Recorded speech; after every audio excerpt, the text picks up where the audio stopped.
الشيخ. معي الأخ عايد من العراق، تفضل. السلام عليكم ورحمة الله وبركاته. وعليكم السلام ورحمة الله وبركاته. والصلاة والسلام على سيد المرسلين على محمد وعلى آله.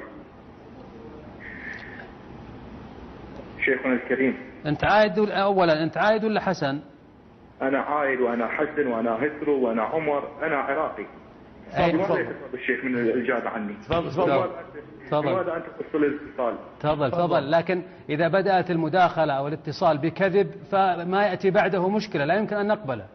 أخي الكريم، أنا لست أكذب، ولكنكم عندما أقول لكم حسن تقطعون الاتصال، عندما أقول لكم هسرو تقطعون الاتصال. تفضل.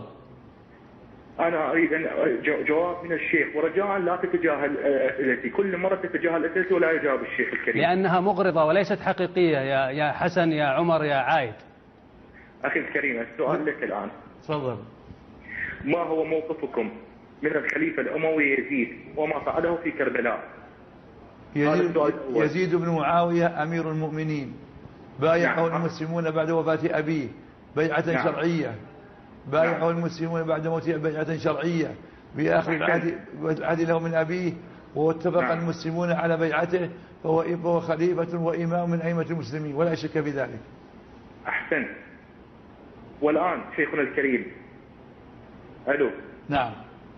والآن شيخنا الكريم، فما وقفك في قول الذي ذكر في مسند أحمد وذكر في صحيح البخاري وفي كل الكتب أن الحكم بعد رسول هذا الإمام الحسن 30 سنة، الحكم 30 سنة ثم يصبح ملكا عواضا، ويقول لا يجوز الحكم للطلقاء ولا ابن الطلقاء. مش واضح سؤالك، مش واضح.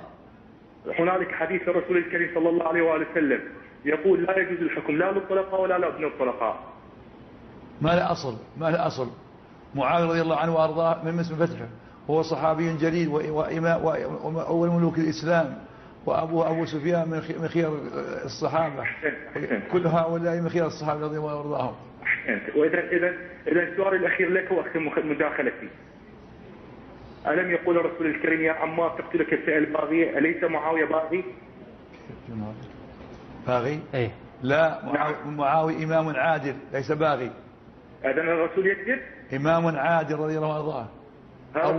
أول إمام عادل، أول ملوك الإسلام رضي الله عنه وأرضاه، كاتب الوحي، خالد المؤمنين.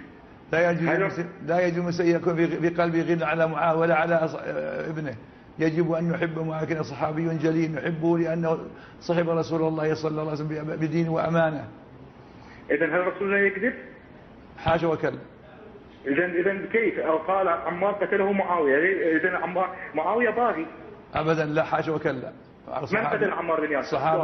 صحابي جليل من سب معاوية فقد أخطأ الله وسلم. من قتل عمار؟ يا أخي معاوية صحابي جليل لا إشكال. من قتل عمار بن ياسر؟ ما دعني في هذا الشيء. معاوية إمام جليل. لا تهرب. من قتل عمار بن ياسر؟ تخسى يا كذاب يا حقير. سماحة الشيخ أعطاك من وقته ما لا تستحقه، فكيف تقول عن أنه يتهرب من إجابتك؟ أنت لست أهلا للمداخلة وللحديث والاستماع إلى سماحة الشيخ.